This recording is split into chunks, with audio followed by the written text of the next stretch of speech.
සුභවාදී ජීවිතයකට සුභ ටීවී. ආයිබෝවන් සුබ නත්තලක් වේවා කියලා ඔබ සියලු දෙනාටම ප්‍රාර්ථනා කරනවා. ඊට පස්සේ නත්තලින් එහාට ගිහිල්ලා අපි එළඹෙන 2021 සුබ නව වසරක් වේවා. ඒ වගේම අපේ තියෙන සියලුම ප්‍රශ්න අපිටම විසඳ ගන්න පුළුවන් සුබවාදී වසරක් වේවා කියලා ප්‍රාර්ථනා කරමින් තමයි අද වැඩසටහන ආරම්භ කරන්නේ. ඉතින් ඔබ දැන් ඉන්න සිහින අභියස. මේ සිහින අභියස ඉන්න අපි මේ වසරක් ගෙවෙනකොට මේ වසර පිළිබඳව ඒ වගේම මේ වසරින් පස්සේ තව වසරක් පටන් ගන්නවා. හරියට අපේ ජීවිතයේ පොතක් නම් ඒ පොතේ පෙරලෙන පිටු කියලා තමයි අපිට හිතෙන්නේ අපි ගෙවන මේ වසරවල. ඉතින් අපේ ජීවිත පොතේ එක වසරක් නිමා වෙනවා මුළු විශ්වයටම මුළු පෘථිවියටම යම්කිසි අභියෝගාත්මක වසරක් ලෙස. ඒ වගේම මිනිසුන්ගේ මනසට, මිනිසුන්ගේ භෞතික ලෝකයට, සමාජයට, සංස්කෘතියට හැම දෙයකටම බලපෑමක් කරපු වසරක් තමයි අපි නිමා කළේ. ඉතින් ඊට පස්සේ අපි 2021ට මුහුණ දෙන්න හදනකොට අපේ ජීවිතයේ තියෙනව සමහර වෙලාවට ප්‍රශ්න, ඒ ප්‍රශ්න වලට කවදාකවත් උත්තරයක් හම්බ වෙලා නැහැ. ඒ වගේම කාලෙන් කාලෙට යුගයෙන් යුගයට මේ පිළිබඳව බොහෝ දන්නා විද්වතුන් හිතනවා මේක මොන වගේද කියලා. ඒ වගේම අපිට තියෙන ලොකු කුතුහලයක් මේ කොහොමද මේක ඇත්තද කියලා දැනගන්න. සමහර වෙලාවට පෙනෙන දේවල් වලට වඩා නොපෙනෙන දේවල් පිළිබඳව හොයන්නට අපේ හිතට ලොකු ආසාවක්, ලොකු කුතුහලයක් ඇති වෙනවා. ඒක තමයි මිනිස් ස්වභාවය. එතකොට අපි අපේ මේ ජීවිතයේ බොහෝ දෙනා උනන්දු වෙන සහ පසුගිය වකවානු දිහා බැලුවොත් එහෙම බොහෝ අය ඉතාමත්ම උනන්දුන විෂයක් පිළිබඳව ගවේෂණාත්මකව මම කැමති අද ඔබට කතා කරන්න. ඉතින් මේ පිළිබඳව වරින් වර මගේ වෘත්තීය ජීවිතයේ ගවේෂණ කරලා තියෙනවා, පර්යේෂණ කරලා තියෙනවා, තොරතුරු හොයලා තියෙනවා. ඉතින් මේ තොරතුරු මගින් අපිට කිසි විටක යම් කිසි දෙයක් පිළිබඳව හරි විදියටම නිශ්චිත තීන්දුවක් දෙන්නට බෑ. නමුත් මම අප සොයාගත් ඒ කරුණ ඔබට කියන්නට අපි බලාපොරොත්තු වෙනවා අද සිහින අභියස වැඩසටහන තුලින්. මොකද ඔබ ඉන්නේ සිහිනයක් අභියස. ඔබේ ජීවිතය පිළිබඳව ඔබ ලොකු බලාපොරොත්තු තියාගෙන ඉන්නවා. හැබැයි මේ වෙලාවක අපිට හිතෙනවා ඇයි අපිට මෙහෙම වෙන්නේ? අපි පෙර කළ අකුසල් වලටද අපිට අලුත් ආත්මයක් ලැබිලා තියෙනවා මේ මනුස්ස ජීවිතේ. නමුත් අපේ ඊළඟ ආත්මෙ වෙනකොට අපිට මොන වගේ දෙයක් වෙයිද? නැත්නම් පෙර ආත්මයේ අපිට තියෙන ප්‍රශ්න, නැත්නම් පෙර ආත්මයේ අපිට තියෙන අකුසල්, නැත්නම් අපි කරපු දේවල් වලටද අපිට මේ දේවල් සිද්ධ වෙන්නේ කියලා සමහර වෙලාවට අපිට හිතෙනවා. දැන් අපි මේ අද කතා කරන්න බලාපොරොත්තු වෙන මාතෘකාව තමයි පුනරුත්පත්තිය. පුනරුත්පත්තිය පිළිබඳව අපිට උනන්දු වෙන්න අවශ්‍ය වෙන්නේ පෙර භවය ගැන කතා කරන්නවත් පසු භවය ගැන හිතන්නටවත් නෙමෙයි. ඒකෙන් මේ භවයට, මේ වත්මන් උත්පත්තිය සඳහා යම්කිසි මෙහෙයවීමක්, යම්කිසි සුභවාදී සිතුවිල්ලක්, සුභවාදී ජීවිතයක් අපිට ගොඩනගා ගන්න පුළුවන් කියන එකට. ඉතින් දැන් පහුගිය කාලේ බොහෝ දෙනා එක් දරුවෙක් සම්බන්ධ කතාවක් නිසා බොහෝ දෙනෙක් මේ පිළිබඳව කතා කළා. ඔබ දන්නවා කාලෙන් කාලෙට මේ දේවල් හරියට කතා කරා. අපිට මතකයි එක වතාවකදී විජේ කුමාරතුංග අපේ රටේ හිටපු සුන්දරම සිහින නළුවා කියලා අපි කිව්වේ. ඔහු ඉපදුනා ශ්‍රී ලංකාවේ විවිධ ප්‍රදේශවල. ඉන් අනතුරුව ආර් ප්‍රේමදාස මැතිතුමා ඉපදුනා. ඒ වගේම ඩයනා කුමාරිය ඉපදුනා. ඒ වගේ බොහෝ දෙනා එහෙම ඉපදුනා. කාලයකට ලොකු රැල්ලක් ඇති වුණා. කාලෙකදී ගොඩක් මේ දේවල් ගැන කතා කළා. ඉන් අනතුරුව වියකී ගියා. දැන් සැබවින්ම අපි මේ පිළිබඳව යථාර්ථවාදීව නැත්නම් ටිකක් විද්‍යාත්මකව සහ මනෝවිද්‍යාත්මකව කොහොමද අපි මේ පිළිබඳව හොයන්නේ, මේ පිළිබඳව අපි කරුණු ගවේෂණය කරන්නේ. ඉතින් මෙහෙම ගවේෂණාත්මකව තොරතුරු ඉදිරිපත් කරන්නට උත්සාහ කරේ අපි සියලු දෙනාටම යම්කිසි නිශ්චිත දෙයක්, ඒ වගේම යම්කිසි විදිහකට අපිට මේ පිළිබඳව යම්කිසි තේරුමක් අරගන්නට, අපේ මේ ජීවිතය සුබවාදී කරගන්නට අවශ්‍ය මාර්ගයක් ඒ උදා කරගන්නට පුළුවන් නම් ඒ තාම හොඳ නිසා. දැන් උදාහරණයක් විදිහට මම ඔබට මේ ගැන කතා කරනවා. දැන් මගේ ළඟ තියෙන දැනුම, මම හොයාගත්ත කරුණුත් එක්ක ඔබට මෙහෙම කතා කරනවා. දැන් ඔබ මොකද කරන්නේ? ඔබ ළඟ තියෙනවා ඔබ හොයාගත්ත කරුණු සහ ඔබගේ මනෝභාවයන් සහ මේ වෙලාවේ ඔබ ඉන්න මානසික තත්ත්වය. මෙන්න මේ ටික ඔක්කොම එකට කැටි කරලා ඔබගේ මනසට නැත්නම් ඔබගේ මොළයට රසායනිකව ලොකු විපර්යාසයක් සිද්ධ වෙලා ඔබට සිතුවිලි දෙනවා, ඒ වගේම ඔබට වචන දෙනවා, ඔබට අදහස් දෙනවා. අන්න ඒ අනුව තමයි ඔබ මා කියන දේ තේරුම් ගන්නේ. අපි හිතමු පන්තියක ළමයි 40ක් හිටියා කියලා. යම්කිසි ගුරුවරයෙක් දරුවන්ට උගන්වනවා. අපි හිතමු ගණිත පාඩමක්. මේ ගණිත පාඩම ඉගෙනුවට පස්සේ එම ගුරුවරියම මේ දරුවන්ට උගන්වපු දේ ආශ්‍රිතව යම්කිසි ගණන් හදන්න දුන්නොත් ගණන් ටික සමහර ළමයි දුන්න ගමන්ම ගාන හදලා ඉවරයි. සමහර ළමයින්ට ටිකක් වෙලාව යනවා. සමහර ළමයින්ට ඒ තේරුම් ගන්නටම බැරුව යනවා. ඒ නිසා මේ මිනිස් මොළයේ ස්වභාවය සහ අපේ මනසේ ස්වභාවය පිළිබඳව අපි කල්පනා කරන්නට ඕනේ. එතකොට අපි හිතමු ඕන තරම් උදාහරණ තියෙනවා විවිධ කුසලතා දැක්වූ අසාමාන්‍ය හැකියාවන් දැක්වූ පුද්ගලයන් සහ විශේෂයෙන්ම කුඩා දරුවන් පිළිබඳව. එය මුළු පෘථිවිය පුරාම විසිරී සිට හැම රටකම වගේ මෙවැනි සිද්ධීන් වෙනවා. ඉතින් අපි මේ පුරුපත්‍ය මිනිස් ජීවිතවලට සම්බන්ධ කරන එක ටිකක් නවත්තලා මෙහෙම හිතමු. ඔබ අඹ ඇට කීපයක් හිටවනවා. මේ අඹ ගස් ලොකු වෙලා පළදා වෙනවා. ඔබට අත්දැකීම ඇති නේද? සමහර අඹ ගහක එන අඹ හරිම පැණි රහයි. හැබැයි එකම ගසකින් ගත්ත ඇට තමයි මේ පැල කරේ. සමහර ඒවා අඹුල් රහයි. ඔබ අහලා තියෙනව නේද සාමාන්‍යයෙන් කෙසෙල් ගහක එන්නේ එක කෙහෙල් කන. හැබැයි ඔබ අහලා තියෙනව නේද සමහර වෙලාවට කෙසෙල් ගහක කෙසෙල් කන් කිහිපයක් එන එකක් දෙකක් ආපු දෙකක් තුනක් ආපු අවස්ථාවල් පිළිබඳව අපි දන්නවා. ඊළඟට ඔබට අත්දැකීම් තියනවද හිතා ගන්න බැරි විදියට සමහර ගස් කොළන් පවා හිතා ගන්න බැරි අරුම පුදුම නිෂ්පාදන අරුම පුදුම පළදාවල් දීලා අපි ඒව පිළිබඳව මොකුත් වෙලාවට කතා කරනවා. එතකොට අපි ජීවීන් කියලා කොටසක් විදියට ශාක ශබ්ද දෙකම ගණන් ගන්නව නම් පණ තියනවා කියලා ශාක පවා මෙන්න මේ වගේ විපරීත සමහරට අසාමාන්‍ය සුවිශේෂී දේවල් කරනවා. දැන් මිනිසුන් දිහා බලමුකෝ. අපි උප්පත්තිය හෝ නැත්නම් ආවේ කොහෙන්ද යන්නේ කොහෙන්ද කියන එක හිතන්න බැහැ. නැතුව අපේ මේ ජීවිත කාලේ වුණා අපි බොහෝ වෙලාවට බොහෝ දේවල් කරනවා. හිතා ගන්න බැරි දේවල් කරනවා. කෙනෙකුට ඇපල් ගහක් දිහා බලන් ඉන්නවා හැමෝම. ඒ ඇපල් ගහෙන් ගෙඩි වැටෙනවා. කාටවත් මුකුත්ම හිතෙන්නේ නැහැ. හැබැයි කෙනෙකුට හිතෙනවා ඇපල් ගහකින් ගෙඩියක් වැටුණා. ඒක තමයි ගුරුත්වාකර්ෂණය කියන එක හොයාගන්න. තව කෙනෙකුට පරිමාව පිළිබඳව හොයාගන්න. ඔබ දන්නවා යුරෝ එකක් කියන සංකල්පය. ඔහු වතුර තටාකයක ඉන්නකොට ඔහුට ඒ වතුර ටික ඔහු එතනට ඇතුළට වුණාම එළියට ගිය වතුර වලින් ඔහු තව සංකල්පයක් හදනවා. ඒ වගේම කෙනෙකුට අපි හිතමු මේ අපි අද ඔබ බොහෝ දෙනා නරඹන්නේ දුරකථනය නිසා ජංගම දුරකථනය නිසා ඇලෙක්සැන්ඩර් ග්‍රෑම් බෙල්ට පුළුවන් වෙනවා දුරකථනය හදන්න. හැබැයි පියවර ගණනාවකින් ඉදිරියට ඇවිල්ලා අද ඔබ මේ විදිහට අපි දිහා බලාගෙන මෙහෙම කතා කරනවා. මට මතකයි මගේ වෘත්තීය ජීවිතේ මීට අවුරුදු 20කට විතර කලින් මම කිව්වා දවසක අපිට කතා කරලා ඔයා මහත් වෙලාද ඔයා කළු වෙලාද ඔයා සුදු වෙලාද කියලා අහන්න ඕන වෙන්නේ බලාගෙන කතා කරන්න පුළුවන් වෙයි කියලා මට මතකයි මම මීට අවුරුදු 20 ගානකට කලින් දේශන පවත්වනකොට කිව්වා. අද දැන් මොකක්ද වෙලා තියෙන්නේ? අද අපි ඉන්නේ මොන වගේ ලෝකයකද? මනසින් යන කාර් එක. දැන් බලන්න මුලින්ම අපි සාමාන්‍ය ගියර තියෙන වාහනයක් එලෙව්වා. ඉතින් අපි ගියර එක කරකෝ වාහනේ එලවගෙන ගියා. දැන් අපි ගියර එකක් නැහැ. වාහනය යම් කිසි විදිහට කළමනාකරණය කරලා අපිට දෙනවා. දැන් බලන්න අපි කොහෙට හරි ගිහලා කාර් එක පාක් කරන්න ඕනේ නම් එහෙම නැත්නම් කායක නවත්තන්න ඕන නම් අපි විශේෂ අවධානයක් යොමු කරන්නට ඕනේ. දැන් බලන්න මනසින් යන කාර් එක නිෂ්පාදනය කරලා ඉවරයි. යම් කෙනෙකුට පුළුවන් ඉඳගෙන යනවා වාහනේ. ඒ ඉඳගෙන යන අතරතුරේ ඔහු යම් කිසි වැඩක යනවා. ඔහුගේ මනසට ඔහු දැනුම් දීමක් කරන්න ඕනේ, සෙන්ස් කරන්න ඕනේ. නැත්නම් සෙන්සර් එකක් හයි කරලා තියෙන මනසට. දැන් කාර් එක බ්‍රේක් වෙන්න ඕනේ, කාර් එක මෙතනින් යන්න ඕනේ කියලා සිතුවිල්ලක් විතරයි ආරම්භ කරන්නට ඕනේ. මේ සිතුවිල්ල ආරම්භ කරනකොට මොකද වෙන්නේ? ඒ කාර් එක ඒ Tamanට ඕන තැන දක්වා යම් කිසි මෙහෙයවීමක් එක්ක යනවා. ඒ වගේම කාර් එකක් පුංචි ඉඩක් තියෙන තැනක ඉතාලම හොඳින් එයා තනියෙන්ම කාර් එක පාක් කරගන්නවා.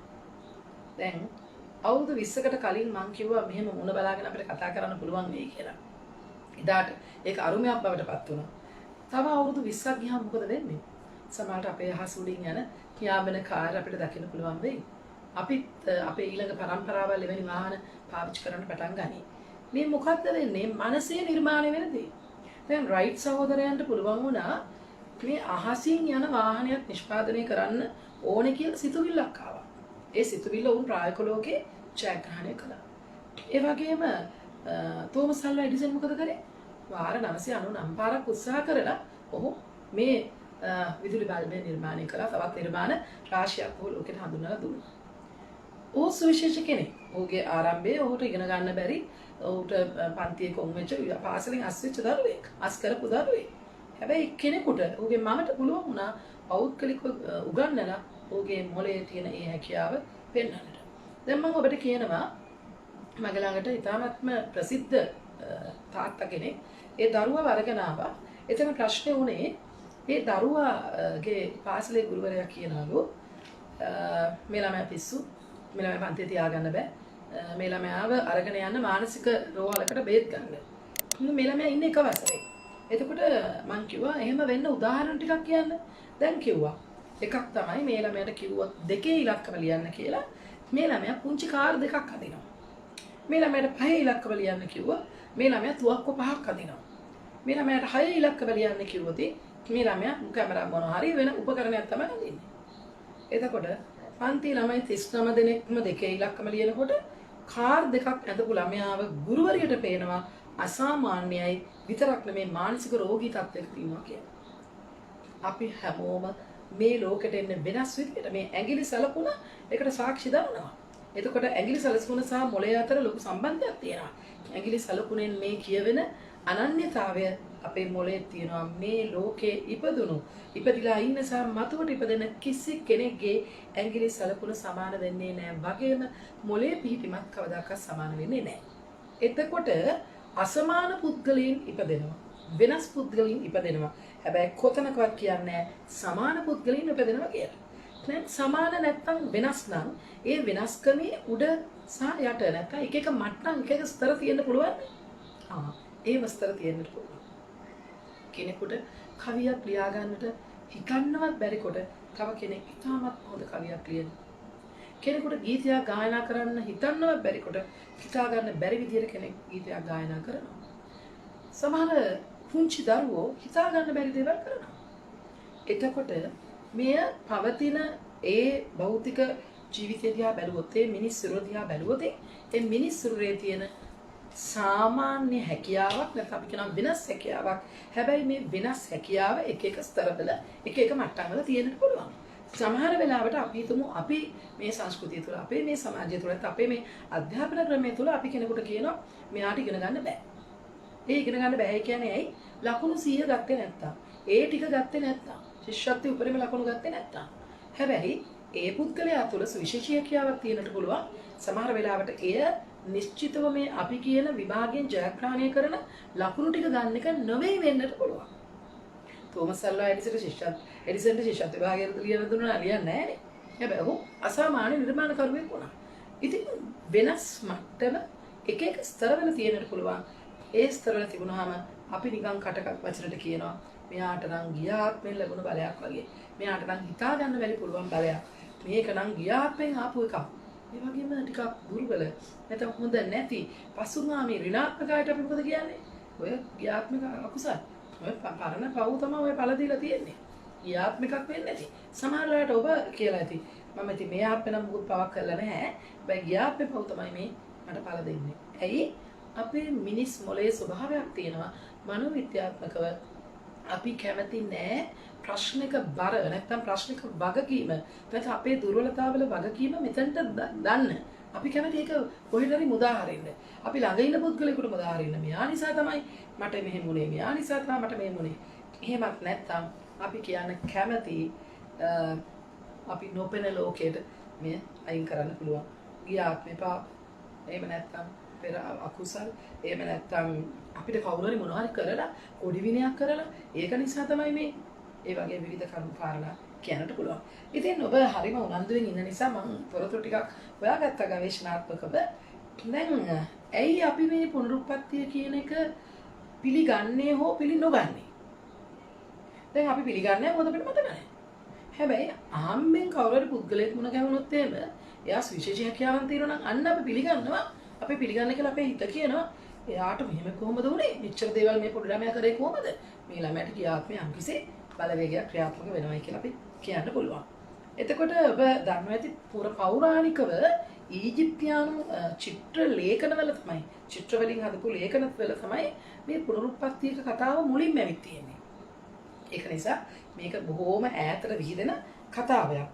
ඉතින් අපි ළඟ තියෙන විශ්වාසය තමයි ඔබ සමහරු පුනරුත්පත්තිය ඕක කියලා විශ්වාස කරනවා, සමහරු නෑ කියලා විශ්වාස කරනවා. තවත් අය හිතා ගන්න බැරුව මේක ඇත්තද නැත්තද කියලා විශ්වාස කරනවා.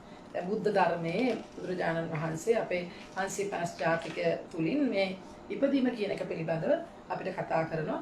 එතකොට අපිට කියලා දෙනවා අපිට ඒ හැම ආත්මිකම හැම ඒ 550 ජාතිකයේ තියෙන හැම තැනකදීම උන්වහන්සේ අපිට යම්කිසි හොඳ පණිවිඩයක් දෙනවා.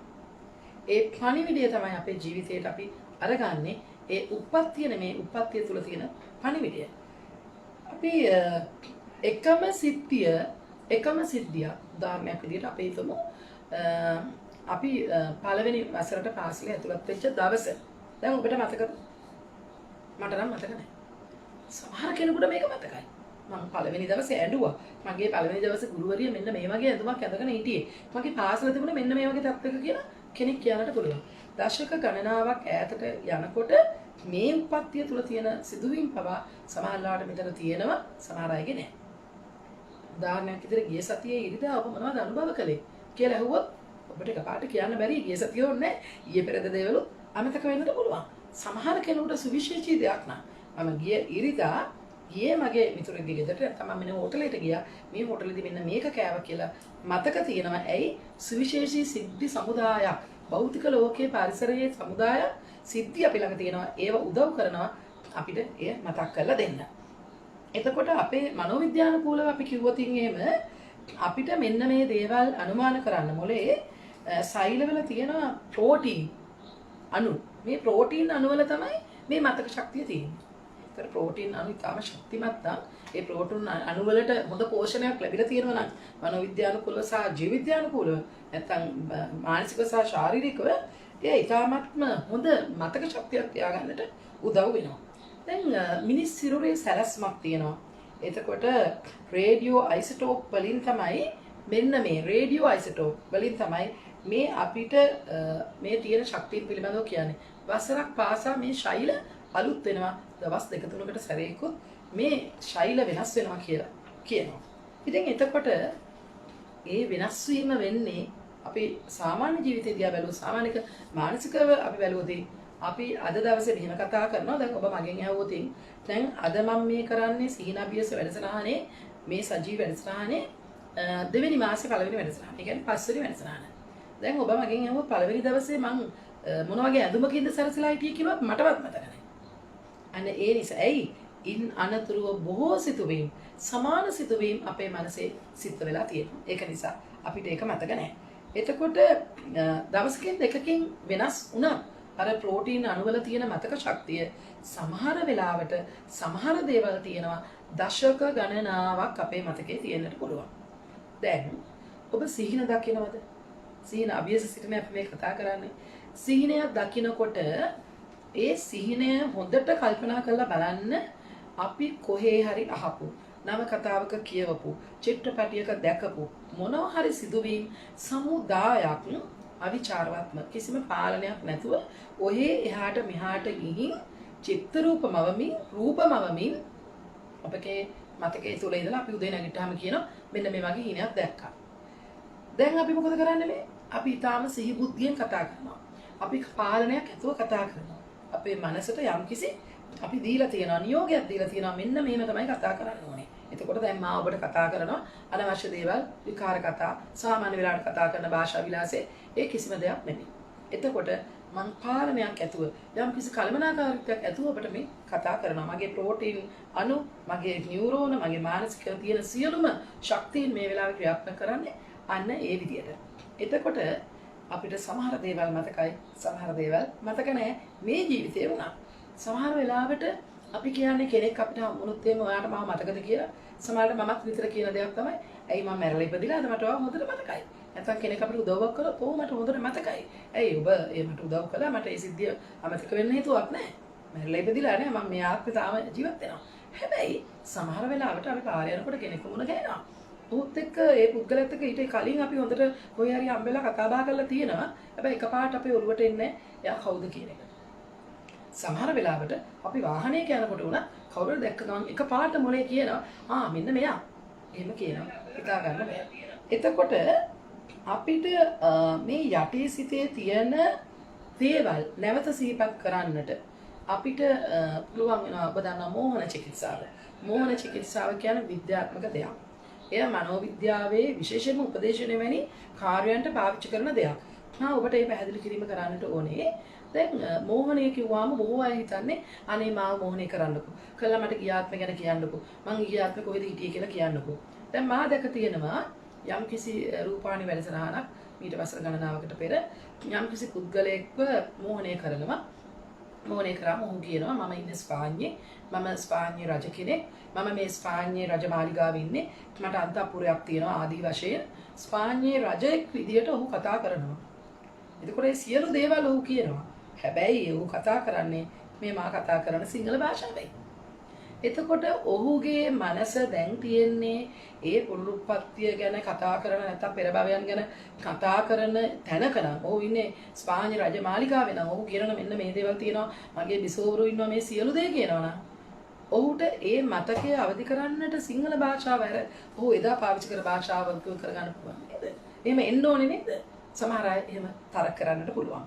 ඉතින් අපි කියන හයිපර් ඇමිනීසියා කියලා අති විස්මෘතිය කියලා එකට කියන්නේ යටි සිතේ තියෙන ඉතාම බිලිදු අවධියේ තියෙන පුංචි කාලේ තියෙන දේවල් මතක් කරන්නට. අපි කියමු ඉස්සෙල්ලාම පෙර පාසල් ගිය දවසේ මොකද වුනේ? එතකොට ඔයාගේ පළවෙනි ගුරුවරිය කවුද? ඔයා ඉස්සෙල්ලාම දවසේ මොන වගේ ක්‍රීඩාවක්ද කළේ? ක්‍රීඩාවලට ගියාම මොකද වුනේ? වගේ අතිශය පුංචි කාලේ දේවල් සිහිපත් කරන්නට පුළුවන්. දැන් ඔබත් මමත් කරන්නේ නැති දෙයක් තමයි කොයි වෙලේකවත් අපි අනවශ්‍ය විදියට අපේ අතීත මතකයන් තුල ඉන්නේ නැහැ. කවුරු හරි මනෝවිද්‍යාඥවරයෙක් නැත්නම් මෝහන චිකිත්සකවරයෙක් ඔබට යම්කිසි කාර්යයක් සඳහා ඔබගේ ළමා කාලයට නැත්නම් බිරිඳු අවදියට ඔබේ මනස යම්කිසි ක්‍රියාදාමයක් මගින් අරන් ගියොත් ඇරෙන්නට ඔබ කෙදිනකවත් අතීත ස්මරණයේ යෙදෙන්නේ නැහැ.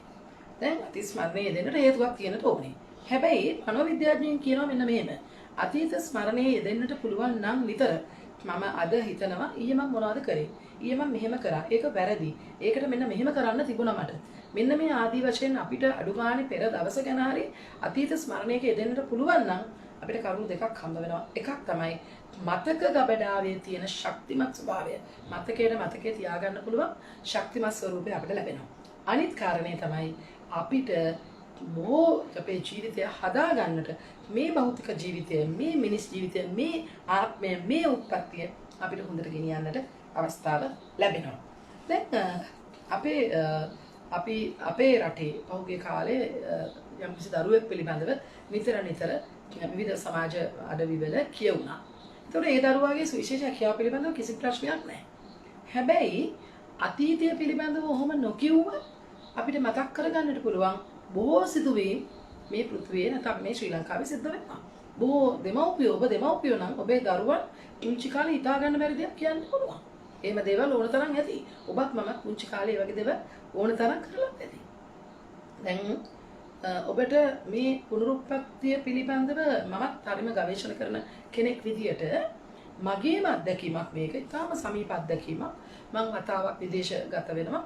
විදේශගත වෙලා ශ්‍රී ලංකාවට එනකොට අපිට ගුවන් යානයේදී හම්බ වෙනවා සිංහල ප්‍රශ්නේ පත්තර.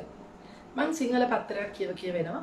ඒ පත්තරේ තියෙනවා මම හොඳින් දන්න අඳුරන දරුවෙක් මිය ගිහිල්ලා. ඒ දරුවා මිය ගිහිල්ලා. එතකොට ඒ දරුවාගේ ඒ කතාව තියෙනවා මේ පොතේ.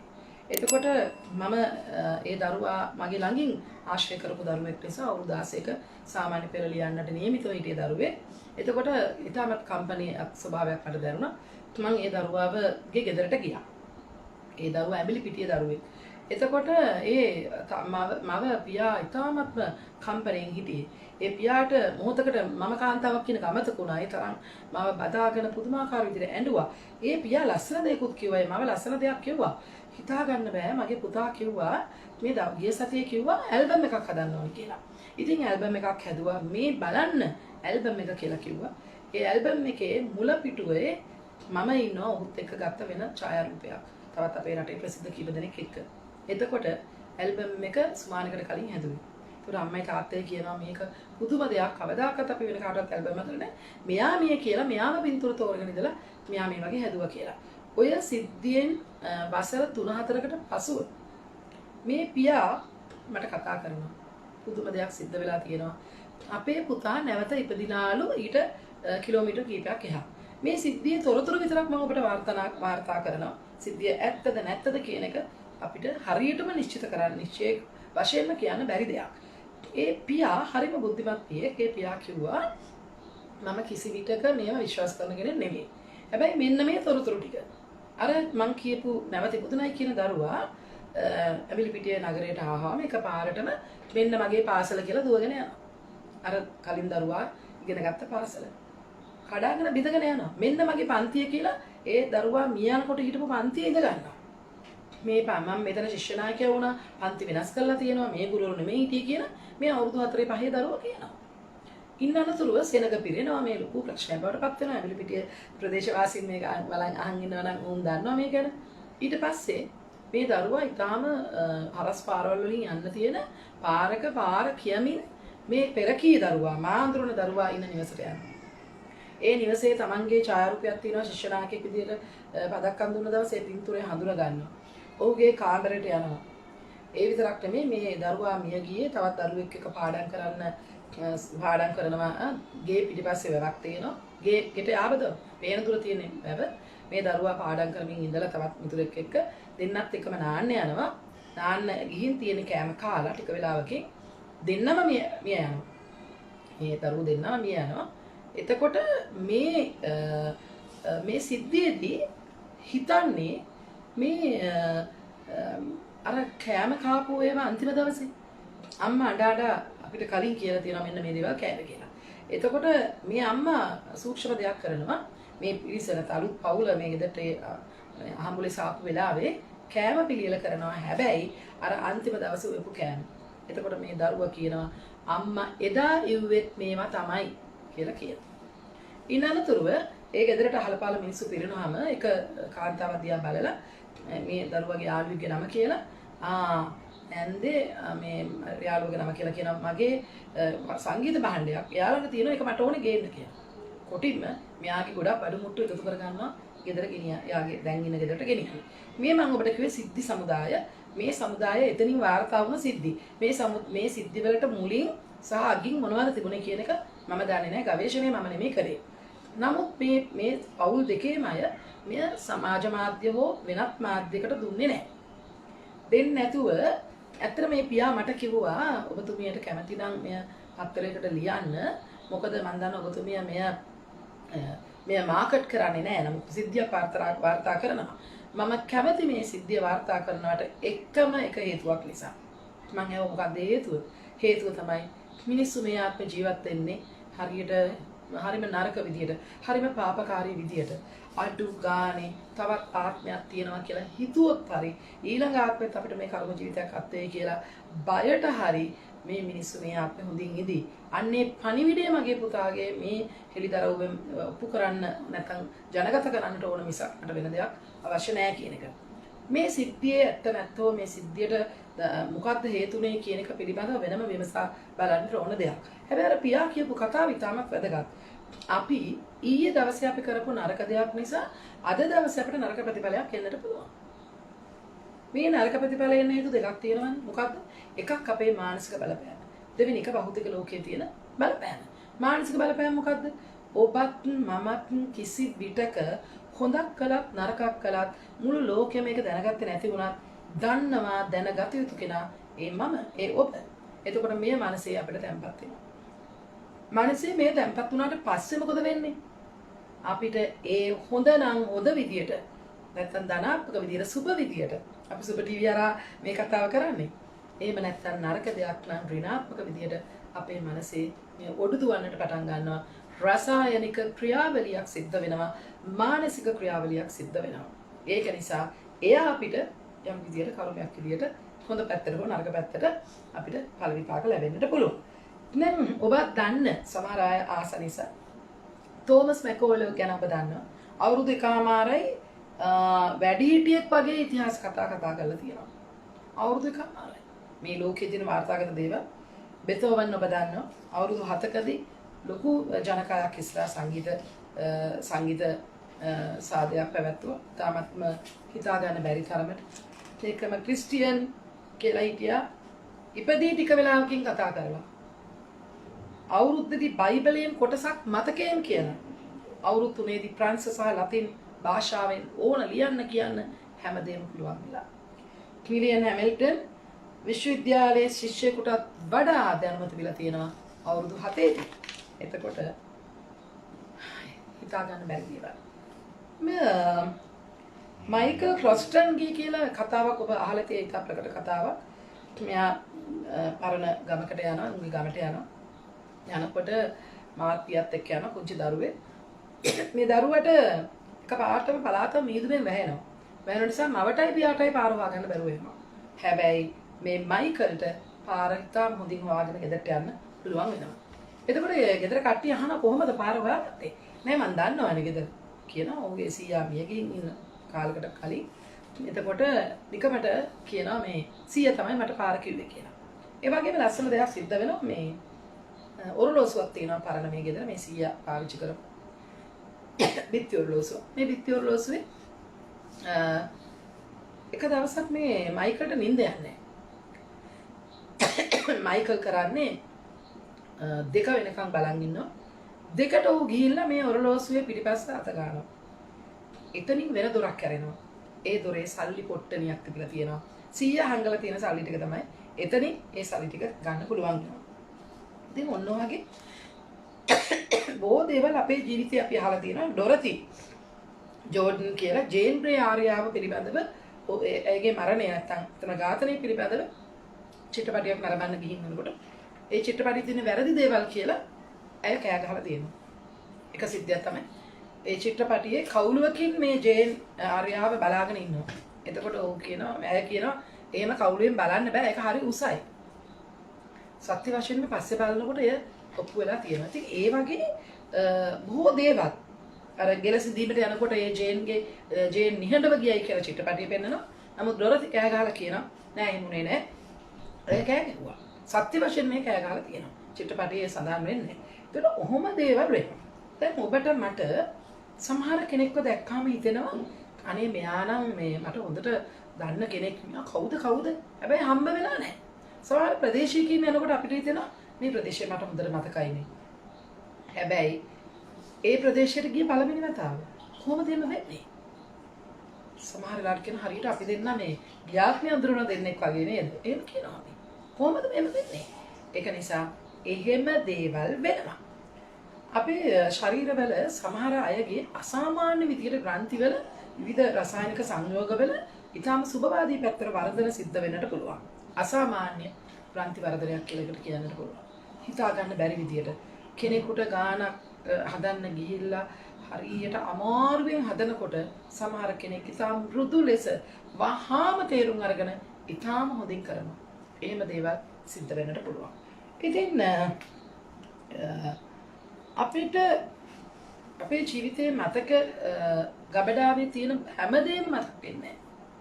අපිට එකපාරටම දැන් ඔබටයි මටයි ශිෂ්‍යත්ව ප්‍රශ්න පත්‍රයක් දුන්නු ලියනවාද? අපි ලියන්නේ නැහැ. ඇයි? ආවසරේ දරුවෙක් කවුරු 10ක දරුවෙක් එකට ලියනවා. ලකුණු 200ක් ගන්නවා. හැබැයි ඔබටයි මටයි ලියන්නට බෑ. ඇයි?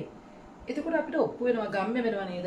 ඒ වකවානුවේ මතකයේ තුල අපිට අර ප්‍රෝටීන් අණු වල ගබඩා වෙලා තියෙන දේ නේද අපිට කියවෙන්නේ. එහෙම කියලා අපිට මතක් වෙන්නට පුළුවන්. ඉතින් අපේ මේ ජීවිතය දිහා බලනකොට මේ ආශ්‍රිතව පුනරුත්පත්තිය ඇත්තද නැත්තද කියනකට වඩා අපිට ඊටාම වැදගත් වෙන්නේ මේ පුනරුත්පත්ති සංකල්පය තුලින් අපේ මේ දැන් ගෙවන ජීවිතයට අපිට ලබා ගන්න පුළුවන් මොකද්ද කියන එක. ඉතින් දැන් අපේ ජීවිත අපි මේ විදිහට ගෙවනවා. මම හිතනවා මා මේ මාතෘකාව තෝරාගත්ත හේතුව තමයි අපි වසරක් ගෙවෙන්න ආරම්භයේ ඉන්නවා. සමහර අය කියනවා අනේ බලන්නකෝ අපි අහලා තිබුණා එක කාලවල වල මහා වසංගත තිබිලා තියෙනවා කියලා. අපිට වෙන අත්දැකීමක් තිබුණේ නැහැ. බලන්නකෝ අපිත් වසංගතයකට ගොදුරු වුණා. ඒතර වසංගතයකට ගොදුරු වෙලා ලක්ෂ ගණන් මිනිස්සු මිය යන වකවානුවක අපිට අලුත් අවුරුද්දක් ලබන්නත් යනවා. ඔබයි මමයි හුස්ම ගනිමින් අපේ ජීවිතය වැඩ කරමින් මෙන්න අපි ජීවත් වෙනවා. ඉතින් අපිට මේ ජීවිතය තුලමත් ඔබ දන්නවද අලුත් ආත්මයක් ලබා ගන්නට පුළුවන්. ඒ නිසා පෙර භවය සහ පසු භවය ගැන හිතනවට වඩා වසරක් ගෙවන මේ වෙලාවේ මේ ආත්මය තුලින්ම අලුත් ජීවිතයක් ලබා ගන්න පුළුවන් වෙන්නේ කොහොමද කියන එක තමයි අපි ගොඩක් හිතන්නට ඕනේ. ඉතින් උදේනී සුරංගිකා, සුභාෂිනාලිකා, ඒ වගේම අනුරුද්ධිකා, නදීෂා, ඒන්ජල් ගොඩක් අය මේ වෙලාවේ වැඩසටහන නරඹමින් ඉන්නවා. ඒ හැමෝටම ස්තුතියි. ඔබට පුළුවන් අපේ සුබ ටීවී එක හරහා මේ වැඩසටහන නැවත නැවතත් Facebook එකට ගිහිල්ලා බලන්න. අද නත්තල් දවසේ බොහොම සතුටින් විනෝදයෙන් ඉන්න වෙලාවක මේ සඳහා පැය භාගයක් වෙන් කරන්න බැරි වුණත් ඔබට පසුව බලන්න පුළුවන්. මගේ සමස්ත කතාවේ නැත්තම් පුනරුත්පත්තිය පිළිබඳව මේ පෘථිවියේ වරින් වර මේ ඉදිරියට එන කතාවේ අපි බලන්න ඕන එක දෙයක්. මොකද්ද? අපේ මේ ජීවිතය කොහොමද අපි සතුටින් ගෙවන්නේ? මේ ආත්මේ අපේ ජීවිතයේ සුබ පැත්තකට ගෙනියන්නේ කොහොමද? එතකොට මේ අවුරුද්දක් ලැබෙන වෙලාව එක නිකන් හොඳයි. ඉතින් ඔබට පුළුවන් නම් ඔබේ ජීවිතය තුල මේ ආත්මය තුල ඔබ ඉබෙදිලා ඉන්නේ කවුරු හරි කෙනෙක් තුල ස්ත්‍රී පුරුෂ උගත්කම අඩු වැඩි වෘත්තීය නිපුණත්වය අඩු වැඩි ධනවත් උපත් ඕනම ඒ චරිතය තුල නැවත ඔබේ උත්පත්තියක් ඔබට දෙන්න. ඔය සිරුර තුලම නැවත උත්පත්තියක් ඔබට දෙන්නට පුළුවන් නම් ඒ කොච්චර හොඳයිද? එහෙම දෙන්නට පුළුවන්. ඔබ හිතන්න එය 2021 ජනවාරි 1 වෙනිදා වෙනකන් ඉන්න එපාද? දෙසැම්බර් 25. දැන් සමහර වෙලාවට මට මතකයි ගිය වසරේ අගෝස්තු මාසයේ මම තරුණ පිරිසකට කතා කරා. මං කිව්වා තව මාස කිහිපයක් මේ වර්ෂය ඉවර වෙන්න තියෙන්නේ. අපි ඊළඟ වර්ෂය එනකොට ඒ කියන්නේ 2019 මේ කිව්වේ 2020 එනකොට අපි අලුත් වෙනවා අපේ ජීවිතේ. එක තරුණයෙක් නැගිටලා මම කතාව ඉවරුනහම හරිම හොඳයි කතාව. මම අලුත් වුණා ඔක්කොම වුණා. මම හොඳට හිතාගත්තා මම ජනවාරි 1 වෙනිදා ඉඳන් අලුත් කෙනෙක් වෙනවා. කවද්ද මේ කතාව කියන්නේ? අගෝස්තු මාසේ. ඒ නිසා ඔබට මම කියනවා ඔබ පෙරහුරුවක් ගන්න, පොඩි ට්‍රයල් එකක් ගන්න. ජනවාරි 1 වෙනිදා ඉඳන් අලුත් ජීවිතයක් ගෙවන්න. ඔබ තුලම නැවත උත්පත්තියක් දෙන්න. ඔබට අලුත් ආත්මයක් ගන්න. අලුත් විදියට හිතන්න. මේ දැන් උත්සාහ කරන්න. මේ වැඩසටහන ඔබ නරඹන්නේ කුමන වෙලාවක කවදද කියුණත් කමක් නැහැ. සජීවී විදියට නැගුවේ නැතුණට කමක් නැහැ. ඔබගේ අනිත් අයටත් මේ වැඩසටහන පෙන්වන්න. මම ඔබට කියනවා පෙර භවය පසු භවය පිළිබඳව තාම හොයාගෙන නැහැ. ඒ විද්‍යාවද අවිද්‍යාවද කියලා අපි දන්නේ නැහැ. කලින් කාලෙට අපි කුතුහලයෙන් යුතුව මේ කතන්දර ආනවා. හැබැයි අපි තුල අසීමිත ශක්තියක් තියෙනවා. වෙනස් විදියට ඔබයි මමයි මේ ලෝකෙට ඇවිල්ලා තියෙන්නේ වෙනස් දේවල් දෙන්න. ඒ වෙනස් ජීවිතය තුල අපිට පුළුවන් නම් අපේ ජීවිත අලුත් කරගන්න, අලුත් උත්පත්තියක් ලබා ගන්න හිතා ගන්න බැරි තරම් සත්‍යයක්. මොකද මේ සමාජ වටපිටාවෙන් කියන සමහර දේවල් තුල දරුවෝ සමහර වෙලාවට හිතන්නේ නැති දේවල් කරනවා. මම ඔබට සුබ ටීවී ලිපියක් ඇති ඔබට බලන්න පුළුවන්. ආතසී ක්ලාක් ගැන කතා කරපු පියෙක් හිටපු පවුලක පුංචි දරුවා ටිකක් වෙලා ගියාම කියන්න පටන් ගත්තා මම ආතසී ක්ලාක් කියලා. නැමැති ඉපදුනා කියලා. ඒ සත්‍යද අසත්‍යද කියන එක නෙවෙයි. මම ඔබට පැහැදිලි කරන්නට හදන්නේ අපේ මනස පුදුම දෙයක්. මෙතන ඉඳලා වෙන තැනක තියෙන දෙයක් ග්‍රහණය කරගැනීමේ කියපුව තියෙනවා. ඒ නිසා ඔබත් මමත් අසාමාන්‍ය හැකියාවන් වලින් පිළිපුන් අය. හැබැයි අපි මේ අසාමාන්‍ය හැකියාව පිළිබඳව අපි තාම තොරතුරු දන්නේ නැහැ. අපිට ඒක තාම අඳුර ගන්නට බෑ. අපි තුලින් අපිව හොයාගෙන නැහැ. අපේ තියෙන ශක්තියන අපි අවදි කරගෙන නැහැ. අන්න ඒ නිසා මේ වසරක් ගෙවෙන මොහොතේ මේ වෙලාවේ ඔබට පුළුවන් නම් ඔබ තුලින්ම ඔබ අවදි කරගන්නට. මේ ඔබේ ඔය සිරුරටම ඔය පුද්ගලයාටම නැවත උප්පත්තියක් දෙන්න. සැබෑ උප්පත්තියක් දෙන්න. ඒ සුභවාදී උප්පත්තියක් කරන්න. ඔබ නැවත ඉපදුනා හා සමානයි. ඔබ මේ භවයම තව භවයක් ලැබුවා හා සමානයි. ඒ භවය නැත්නම් ඒ උත්පත්තිය ඔබේ ඍණාත්මක ජීවිතය, ඔබේ පසුගාමී ජීවිතය, ඔබේ අධාරිමත් වූ ජීවිතය අතහැරලා එන්න ඒ කතාවෙන් ඔබට යම්කිසි පාඩමක් ගන්න පුළුවන්. අපි ගිය ආත්මේ කොහෙද හිටියේ කියලා හිතලා මේ ආත්මය ගැන හිතනවට වඩා හොඳයි නේද? අපි ජීවමානව අත්දැකීම් සමුදායක් එක්ක ගෙවපු අදින් පෙර ජීවිතයේ තියෙන අත්දැකීම් ඔස්සේ අපේ නැවත ආත්මය නැවත් මේ උත්පත්තියම අපිට ලබා ගන්නට පුළුවන්. ඒ නිසා මේ වසර ඔබ නැවත ඔබේ ජීවිතය උප්පත්තියකට ගෙනියන නැවත උපදින වසර බවට පත් කරගන්න. ඒ ඔබ කුමන වයසක හිටියත් ප්‍රශ්නයක් නැහැ. ඔබ කුමන තත්ත්වයක හිටියත් කමක් නැහැ. ඔබට පුළුවන් ඔබ තුලින් නැවත ඔබව උපද්දව ගන්න. ඒ උපදින කෙනා ඔබ දන්න කෙනා ඔබ හිතා ගන්න බැරි තරමට අසීමිතව ඔබට පසුගාමී ඍණාත්මක දේවල් තිබුණා නම් ඒව ඔක්කොම අතහැරලා ශක්තිවන්තයෙක් ඔබ උපදී. ඔබට මෙතුවක්කල් කරන්නට බැරි දේවල් කරන්නට ඒ උප්පත්තිය ශක්තියක් දෙයි. මොකද ඔබ මොහොතකට හිතුවොත් මට මේ ආත්මේ ගොඩක් දේවල් කරන්න බැරි වුණා. දැන් ඉතින් මම මේ පින් කරගෙන ඉන්නවා. ලබන ආත්මෙවත් එහෙම කරන්න මට එහෙම ඇවිල්ලා මම මනෝවිද්‍යා වෘත්තිකෙක් විදිහට කියප ඕන තරම් ඉන්නවා. ඒක නිසා පසුභාවය පිළිබඳව කවුරුත් හරියටම දන්නේ නැහැ. හැබැයි මේ භවය පිළිබඳව දන්නවා. මේ භවය අත්දැක බලන්නට පුළුවන්. ඒක නිසා ඔබට යෝජනා කරනවා මේ භවය තුල නැවත උපදින්නට මේ අවස්ථාවක් කරගන්න, මේ හොඳට හිතන්න, මේ බලන්න. අපිට පුළුවන් මේකට කමෙන්ට් කරන්න, ඒ වගේම අපිට පුළුවන් පණිවිඩ එවන්න, ඒ වගේම මා දුරකථන අංකයක් කියන්නම් WhatsApp අංකයක් 071 083 82 කියන WhatsApp අංකයට අපිට පණිවිඩ එවන්නට පුළුවන්. අපි මේ පිළිබඳ කතිකාවක් කරමු. මේ පිළිබඳ අපි සාකච්ඡා කරමු. අපිට තියෙන ගැටලු විසඳගමු. හැබැයි එකම අරමුණ නොදන්නා ඇත අපේ මනසට බුදුරජාණන් වහන්සේ දේශනා කළා තියෙනවා සමහර ඒවා මේ මනසට හිතා ගන්න බැරි වෙයි මේ මොලේ මදි වෙයි. ඒ නිසා අපිට හිතන්න පුළුවන් සීමාවේ නමුත් ඉහළ ස්තරයක අපේ ජීවිතය සුබවාදීව ගෙනියන්න අපි මේ අවස්ථාවක් කරගමු. ඉතින් සුබ ටීවී සේමා ඔබට මේ සජීවීව මේ වැඩසටහන ඉදිරිපත් කරන්නේ. ඉතින් මේ ජීවිතය සුබ කරගන්නට සුබ ටීවී වෙතින් මේ ආශිර්වාදය මේ දැනුම ඒ වගේම 2021 වසර ලැබුවායින් පස්සේ මම ඔබ නැවත හමුවන්නේ සීන අභියස මේ සජීවී වැඩසටහනින්. ඉතින් මම ප්‍රාර්ථනා කරනවා සුබ ටීවී එක එකතු වෙලා ඉන්න ඔබ සියලු දෙනාටම ඔබට සැපවත්, ඔබට නැවත ඊටමත්ම ධනාත්මක ඔබේ ජීවිතයේ ඔබ ආස කරන සීන ඔබ තුලින් නිර්මාණය කරගන්න පුළුවන් අලුත් උත්පත්තියක් ලැබෙන වසරක් බවට මේ මොහොතේ ඔබ හිතා ගන්න. ඔබ තුලින් හෙට උදේ නැගිටිනකොට මේ සිහින අභියස සිට ඔබේ ජීවිතය අලුත් කරගන්න ඒ ඔබට සැබෑ මිනිස් උත්පත්තියක් බවට පත් වේ. ඉතින් සුබ ටීවී මේ වෙනකන් page එක like කරලා නැත්නම් ඔබ page එක like කරන්න. ඒ වගේම සුබ ටීවී YouTube එක subscribe කරලා නැත්නම් ඒ subscribe කරන්න. හේතුව තමයි අපි ඔබට ඊ타ත්ම ජීවිතයේ භෞතික ජීවිතය සාක්ෂාත් කරගන්න, සාර්ථක කරගන්න අවශ්‍ය දේවල් බොහෝ තොරතුරු page එකත් web එකත් සහ YouTube එක ඔස්සේ ඔබට ගෙනෙන නිසා. ඉතින් නැවතත් ඔබට සුබ අලුත් අවුරුද්දක් වේවා, අලුත් උත්පත්තියක් ලැබේවා, සුබවාදී ජීවිතයක් ලැබේවා කියලා සමුගන්න ආයුබෝවන්.